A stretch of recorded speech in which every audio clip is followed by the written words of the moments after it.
Dans cette première séance sur les nombres réels, nous allons voir les 4 axiomes de l'ensemble des nombres réels, l'ensemble qu'on note R. Donc, premier axiome, c'est que R est un corps commutatif.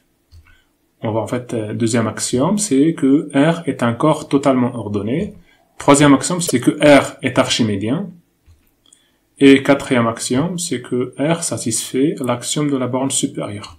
On va détailler ces 4 axiomes par la suite de cette séance. L'ensemble R muni des 2 lois de composition interne, la loi plus et la loi multiplication, est un corps commutatif. Cela veut dire les 9 propriétés suivantes. La première propriété, c'est que la loi plus est associative. Ceci veut dire que quel que soit x, y, z appartient à R, on a x plus, entre parenthèses, y plus z égale, entre parenthèses, x plus y plus z. Deuxième propriété, c'est que plus admet un élément neutre qu'on note 0. C'est-à-dire que, quel que soit x un réel, on a x plus 0 égale à 0 plus x égale à x. Troisièmement, c'est la symétrie, c'est-à-dire c'est que, quel que soit x un réel, il existe un élément qu'on note moins x et qu'on appelle le symétrique de x, tel que x plus moins x égale à moins x plus x égale à 0. Et quatrième propriété, c'est que plus est commutatif. Ceci veut dire que x plus y égale à y plus x. Donc ces quatre premières propriétés nous permettent de dire que l'ensemble R muni de la loi plus, de la loi de composition interne plus, est un corps commutatif. Maintenant, pour la cinquième propriété, c'est que la loi multiplication est associative, c'est-à-dire comme ce qu'on a ici pour la loi plus. C'est associatif. Sixième propriété, c'est que la loi plus, la loi multiplication, est distributive par rapport à la loi plus. Ceci veut dire que quel que soit x, y, z, on a x fois y plus z entre parenthèses égale à x fois y plus x fois z. Y plus z entre parenthèses fois x égale à y fois x plus y fois z. Sixième propriété, c'est que la loi multiplication admet un élément neutre qu'on note 1. Donc ces 7 propriétés nous permettent de dire alors que R muni de la loi plus et la loi multiplication est un anneau unitaire. Maintenant, pour la 8e propriété, c'est que la loi multiplication est commutative, comme ce qu'on a ici pour la loi plus, c'est-à-dire x fois y égale à y fois x. Et la 9e propriété, c'est l'inverse. Quel que soit x un réel non nul, il existe un élément qu'on note 1 sur x et qu'on appelle inverse de x, tel que x fois 1 sur x égale à 1 sur x fois x égale à 1. Les ensembles aussi, l'ensemble des nombres rationnels et l'ensemble des nombres complexes sont 2 corps commutatifs aussi. Deuxième axiome, c'est que R est un corps totalement ordonné. Donc, R muni de la relation d'ordre inférieur ou égal est un corps totalement ordonné. Ceci veut dire les 6 propriétés qu'on va citer par la suite. Donc, la première propriété, c'est que x est inférieur ou égal à x. C'est la réflexivité. La deuxième propriété, c'est ce qu'on appelle l'antisymétrie. Cette propriété veut dire que si on a x inférieur ou égal à y et y inférieur ou égal à x, alors x égale à y. La troisième propriété, c'est la transitivité, c'est-à-dire si x inférieur ou égal à y et y inférieur ou égal à z, alors x est inférieur ou égal à z.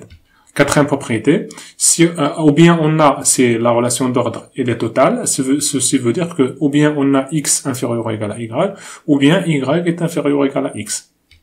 Cinquième propriété, c'est que si on a y et x inférieur ou égal à y, alors x plus z est inférieur ou égal à y plus z.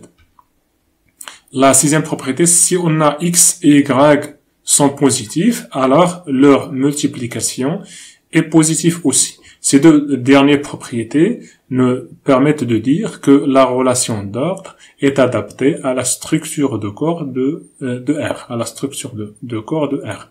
Et la 6e propriété nous permet aussi de dire que le carré de n'importe quel réel est toujours positif. X au carré est toujours positif, quel que soit x appartient à R. Cette dernière propriété n'est pas satisfaite par exemple pour l'ensemble des nombres complexes C. On a i au carré c'est égal à moins 1, elle est négative, donc aucune relation d'ordre n'est compatible avec la structure de corps C. le corps R, le corps plutôt Q, le corps des nombres rationnels, muni de la relation d'ordre, et lui est un corps totalement ordonné aussi, comme l'ensemble R. Donc le troisième axiome, c'est que R est archimédien. Cet axiome veut dire que, quel que soit x, y un réel, et quel que soit x un réel strictement positif, il existe un entier n, tel que, un entier qui appartient à n, tel que n fois x est strictement supérieur à y. Il y a une autre écriture de cet axiome, c'est que si je prends x égale à 1, je vais trouver, quel que soit y un réel, il existe un entier tel que n, il existe un entier n tel que n est strictement supérieur à y. Ceci veut dire, on peut majorer n'importe quel réel par un entier. On peut majorer n'importe quel réel par un entier n.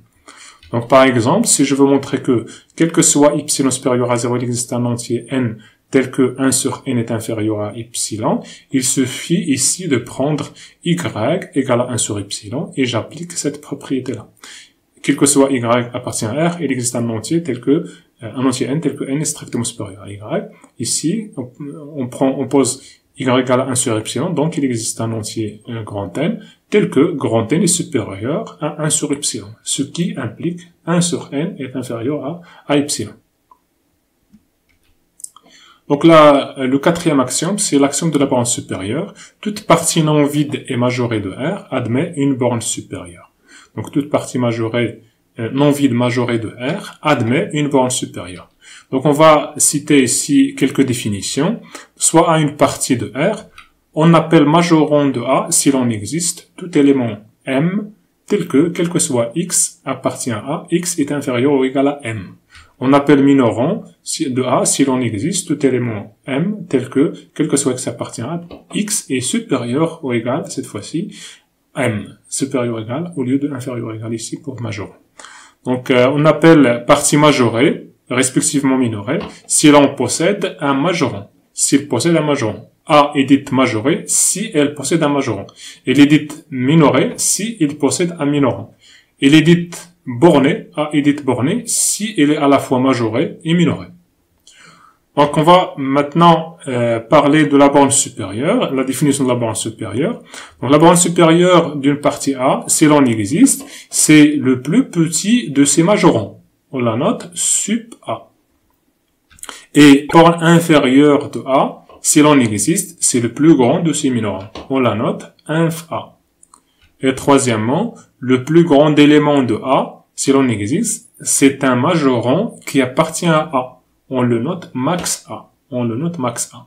Donc ici, on peut constater que max A, c'est sup de A. Donc lorsque max A existe, c'est égal à sup de A. Pas l'inverse. Et pas l'inverse. Sup de A peut exister sans que max de A existe. Parce que max de A, c'est un majorant qui appartient. Et sup de A, il n'appartient pas forcément à A. Il peut appartenir. Dans ce cas-là, ce sera le max. Mais dans certains cas, sup de A n'appartient pas à A, comme on va le voir après à travers un exemple. Donc, quatrième définition, le plus petit élément cette fois-ci de A, si l'on existe, c'est un minorant qui appartient à A. On la note min de A. Donc, comme on vient de le dire, si max de A existe, alors sup de A existe et vaut max de A, mais la réciproque n'est pas toujours vraie.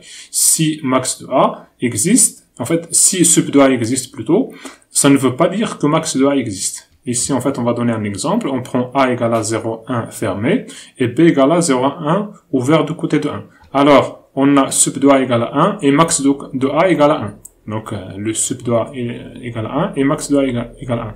Par contre, pour B, on a sup de A existe, mais max de A n'existe pas, parce que ici, le 1 n'appartient pas à B. Le 1, c'est le plus petit de majorant et n'appartient pas à B. Et donc, max de B n'existe pas. Donc, on va donner ici deux caractéristiques de la borne supérieure. On a la proposition suivante, soit une partie non vide majorée, donc elle admet une borne supérieure. Alors, la borne supérieure de A, c'est l'unique réel M tel que 1, M est un majorant de A, 2, pour tout epsilon supérieur à 0, il existe un nombre x0 appartient à tel que m moins epsilon inférieur strictement à x0.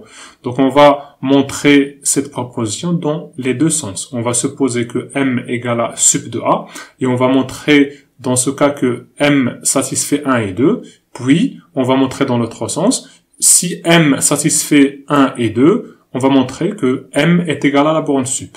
Donc pour le premier sens, on va supposer que m égale à sub de a, donc soit epsilon supérieur à 0, puisque m égale à sub de a, par définition sub de a c'est le plus petit des majorons de a. Donc c'est un majoron de a. Donc ici dans ce cas, m satisfait 1.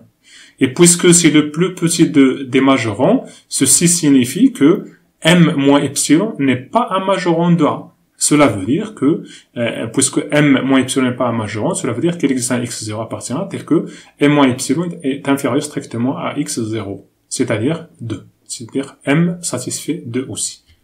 Donc, le nombre réel m, qui est égal à sub de a, possède les deux propriétés, ces deux propriétés. Donc, pour le sens inverse, soit m un réel qui satisfait les deux propriétés, on va démontrer que m est le plus petit des majorons de a. Donc, la première propriété implique que m est un majoron de a. Donc, m est un majoron de a. Maintenant, est-ce que c'est le plus petit des majorons? On va supposer m' inférieur strictement à a, et on va montrer que m' ne peut pas être un majoron de a. C'est-à-dire que m ici est le plus petit des majorons.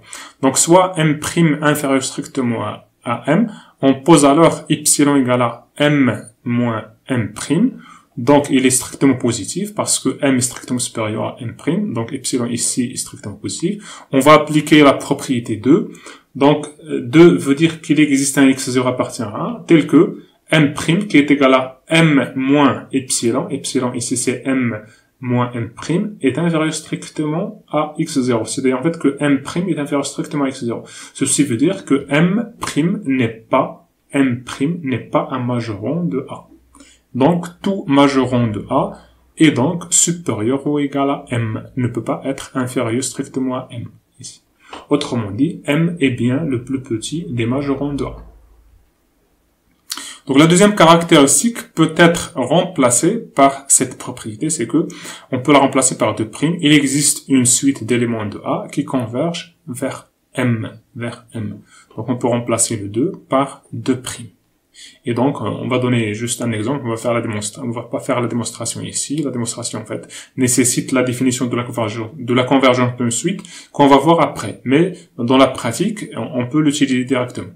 Donc, exemple, on pose a égale à 1 moins 1 sur n, avec n appartient à une étoile. Le sup de a ici, c'est égal à 1. Pourquoi? Parce que 1, c'est un majoron de a, c'est évident qu'il est un majoron de a. On a 1 moins 1 sur n, il est toujours inférieur ou égal à 1.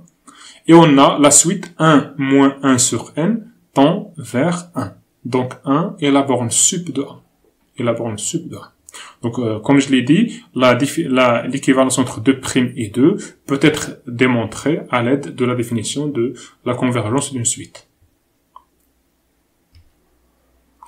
Donc, on a ici quelques propriétés, 3 propriétés. Soit A et B, deux parties bornées non vides, on a les propriétés suivantes. Si A inclus dans B, alors inf de A est supérieur ou égal à inf de B, et sup de A est inférieur ou égal à sup de B. Sup de A union B, c'est égal à le max entre les deux sup A et sup B. Inf de A union B égale à le min des deux sup. Si A intersection B différent dans l'ensemble vide, alors sup de A intersection B est inférieur ou égal à le min des deux sup, et inf de A inter B est supérieur ou égal à le max des deux sup. Donc, pour la démonstration de 1, on a A inclus dans B, et sup de B est un majoron de A, donc, puisque c'est un majoron de A, sup de B est un majoron de A, donc c'est un majoron aussi puisque sup de B est un majoron de B, donc sup de B sera un majoron aussi des éléments de A. Donc il sera un majoron de A. Et puisque sup de A est le plus petit des majorons, donc sup de A est inférieur ou égal à sup de B. Pareil pour l'inf. On fait ce qu'on a fait ici pour sup, on peut le faire aussi pour l'inf.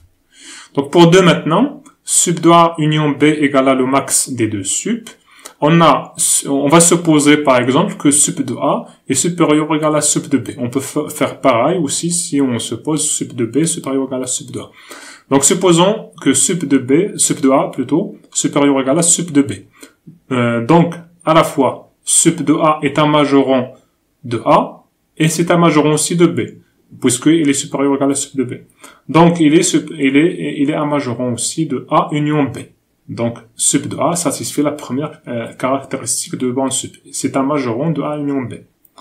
Maintenant, la deuxième propriété, quel que soit epsilon supérieur à 0, on a, puisque d'après la définition de sup de A, il existe un x0 qui appartient à A, tel que sup de A moins epsilon est inférieur à x0. Or, puisque A est inclus dans A union B, donc il existe x0 qui appartient à A union B, tel que sup de A moins epsilon inférieur à x0. Du coup, ici, sup de A satisfait aussi la deuxième caractéristique de la borne sup. Donc ici, sup de A union B égale à sup de A. De même, si on suppose sup de B est supérieur ou égal à sup de A, on va obtenir, dans ce cas, que sup de A union B égale à sup de B. Du coup, sup de A union B égale à le max entre sup de A et sup de B. Pareil, en fait, pour l'inf. C'est l'inf de A union B, c'est égal à le min. On peut faire la même démonstration. Donc, pour 3 maintenant, on a A inter B est inclus à la fois dans A et dans B. Il est inclus dans A et dans B. D'après la propriété 1, sup de A inter B, il est à la fois inférieur ou égal à sup de A, et il est aussi inférieur ou égal à sup de B. Donc, il est inférieur au min des deux. Il est inférieur ou égal à le min des deux. Donc, on peut avoir dans certains cas que sup de A inter B est inférieur strictement au min des deux sup. Comme pour l'exemple suivant, on pose ici A égale à l'intervalle 0, 1, union, le singleton 4. Et B égale à 1, 2, égale à l'intervalle fermé 1, 2. Donc on a A inter B, c'est égal à le singleton 1, l'intersection entre ces deux ensembles, c'est 1, c'est le singleton 1. Donc le sup de A inter B, c'est égal à 1. Le sup, c'est égal à 1. Et on a sup de A, c'est quoi sup de A, c'est 4. Et c'est quoi sup de B, c'est 2. Donc le min entre sup de A qui est égal à 4 et sup de B qui est égal à 2, c'est égal à 2. Et donc 2 est strictement supérieur à 1, ici. Et comme ça se termine cette première séance sur les nombres réels.